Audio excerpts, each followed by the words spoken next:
Red River Valley in your head the whole way through that, even though we weren't playing the melody of the song. So I hope that gives you a little illustration of really Was that the song we were playing? Yes. I was playing Feelings. Chris, Yes, didn't Sue change chords a couple times? Sue did. I changed keys a couple of times. That's all part of jazz. So,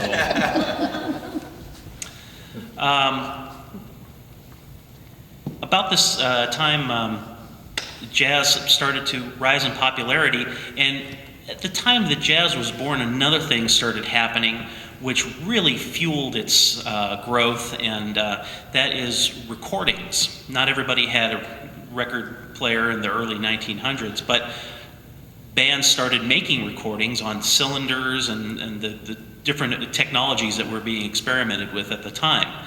So the first band to do that was called the Original Dixieland Jazz Band. And they took a tune called Tiger Rag. It was not strictly a rag, but it had ragtime elements, and it had a structure like a kind of a march type structure. But they took these elements and played it in a group setting and came up with Tiger Rag. And that was really the first popular recording of a jazz piece of music, Tiger Rag. So why don't we play a little Tiger Rag? Okay. C, F, and G, is that okay? C, F, and G. Okay. I can do that. Start right on the top. All right. 1, 2, 3.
So ragtime was a thing you might have heard played in someone's parlor, and as a band started going out and making lively music with it, it got a little more exciting, as you can hear there. And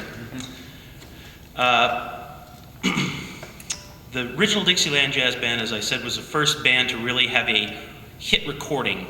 But the man who claims and may indeed have invented jazz was a man named Jelly Roll Morton. His name was Ferdinand Lamenth, was his real name, but he was known as Jelly Roll Morton.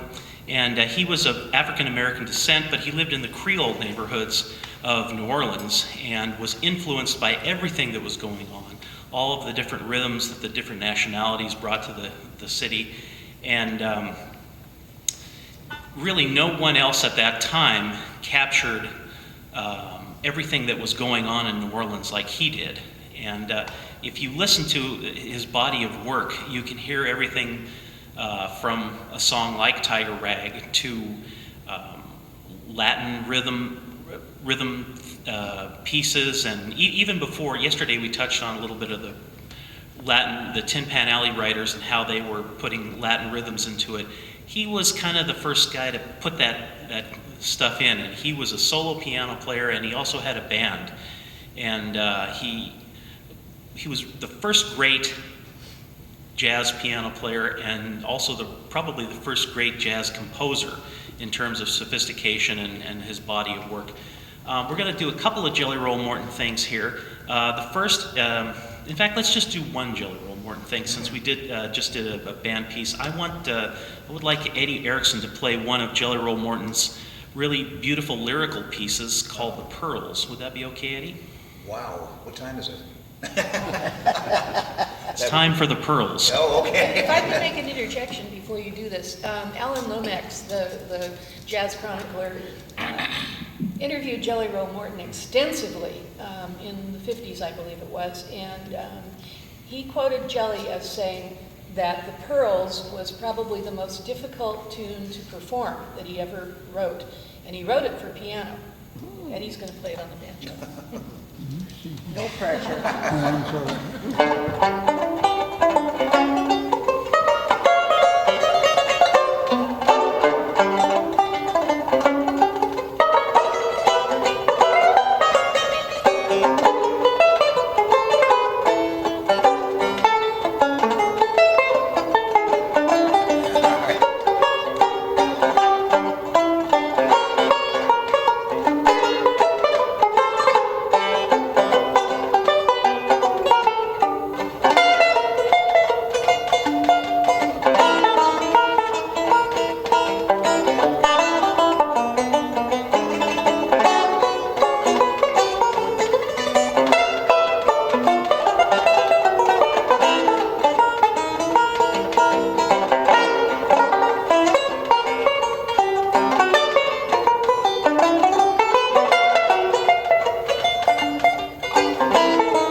of the reasons I picked that tune is because it really demonstrates Jelly Roll Morton's genius in terms of melody and harmony. What does this sound like? Does this sound any good? No. Doesn't really sound that good, but what he did was take something that normally wouldn't have sounded good, and he made it into something that did sound good. And if you remember the last part of the song that Eddie played,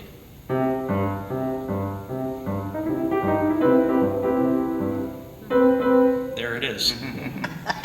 So Jelly Roll was a genius. Another guy that was a genius was Louis Armstrong. Around this time in the late, around the early teens, records started becoming popular. They started switching from discs to different. There were the early experimental recording techniques were starting to flesh out, and they were starting to become more commercial. And records started selling 78 RPMs with Edison phonographs, and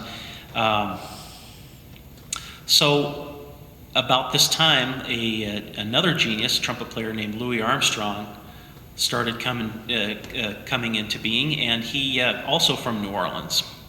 And Louis Armstrong was the first great jazz instrumentalist.